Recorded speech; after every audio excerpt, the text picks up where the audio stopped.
안녕하세요. 두 번째 시간입니다. 상가에는 자유업종과 비자유업종이 있습니다. 자유업종과 비자유업종의 차이를 오늘 말씀드리겠습니다. 자영업 하신 분들이 상가 임대를 찾으실 때 업종이 뭐예요? 라고 공인중개사분들이 물어보시는데, 이는 현장에서 상가를 기재사항 변경이나 용도 변경을 해야 하는지 또는 하지 않아도 되는지 확인하고자 여쭤보는 겁니다. 지난 포스팅에 자세히 말씀을 드렸는데요. 상가는 해당 상가에 입점하고자 하는 업종이 법에 정해놓은 건축물 용도와 맞아야 가능합니다. 그렇지 않은 경우 용도 변경 등의 절차가 필요하고 때로는 허가가 나지 않을 수도 있습니다. 임대인 입장에서는 우량 임차인을 만났지만 임차인 업종이 해당 상가의 용도에 따라 용도 변경해야 가능한 경우가 있습니다. 용도 변경에는 시간과 절차, 비용이 발생할 수 있고 용도 변경이 되면 다행이지만 결과적으로 변경 자체가 어려울 수도 있습니다. 그래서 상가 계약 전에 꼭 확인 절차가 필요한 것입니다. 따라서 현장이나 자영업 하시는 분들 사이에서 이러한 업종 구분을 편의상 자유업종과 비자유업종으로 구분해서 말합니다. 자유업종은 해당 업종 자체에 별도의 자격이나 제한을 요하지 않는 개별법 등이 없어서 신고나 허가 등의 절차가 필요 없는 업종입니다. 임대차 계약서하고 신분증만 있으면 세무서에서 손쉽게 사업자 등록이 가능한 업종입니다. 이는 실질적으로 건축물 용도와도 무관하게 입점이 가능하기도 합니다. 예를 들어서 문구점은 일종 근린생활에 해당되는 시설이지만 개별적 제한이 없는 자유업종이라서 업무시설이나 판매시설 용도에도 입점이 가능합니다. 요즘 소매점에 해당하는 편의점은 매장 내에서 즉석 조리식품을 파는 경우가 많아서 이런 경우에는 휴게음식점 영업신고도 해야 됩니다.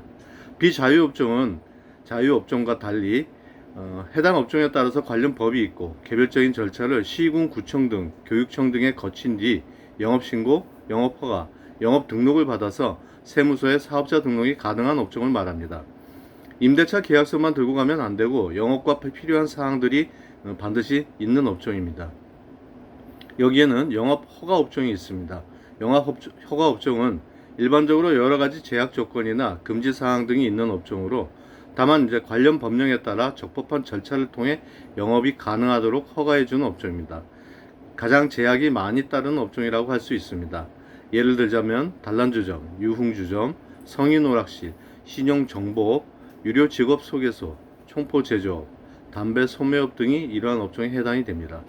영업등록업종은 공인중개사와 같이 전문 자격을 요하는 조건을 가진 업종으로서 관할 관청에서 증빙서류 확인 후에 등록이 가능한 업종입니다. 공인중개사, 약국, 의원, 한의원, 학원, 안경 전문점, 출판사, 인쇄소 등과 같은 업종이 이거에 해당됩니다. 영업등록은 대인등록과 대물등록이 있으며 대인등록은 자격증이나 면허증을 소지한 업종이고 대물등록은 영업장소를 대상으로 하는데 이는 관련 법령에 따라 일정 수준의 시설, 설비 등을 갖추어야 하는 업종입니다. 영업신고 업종이 있습니다. 가장 낮은 단계의 영업업종으로서 식품위생법이나 공중위생법 등 관련된 공공의 위생과 관련된 업종이 주로 해당됩니다. 관련 법에 의해서 일정한 요건만 갖추면 시군구청에 신청하여 이상이 없는 경우 발급해주는 업종입니다. 일반 음식점, 휴게음식점, 제과점, 당구장, 실내 골프장, 헬스클럽, 체육도장, 고시원, 결혼상담소, 만화방, 목욕탕, 미용실 등과 같은 업종들이 영업신고 업종에 해당됩니다. 일반 음식점과 휴게음식점의 가장 큰 차이는 술 판매 여부이며 휴게음식점은 가스조리도 원칙적으로 금지 행위가 됩니다. 정리해서 말씀드리면 자유업종은 건축물 대장의 용도와 일치하지 않아도 임대차 계약서만 가지고 사업자 등록이 나오며 입점하여 사업할 수 있습니다.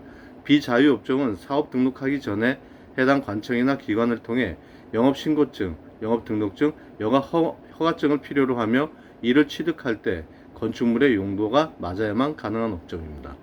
이상 두 번째 유튜브 시간을 마치도록 하겠습니다. 감사합니다.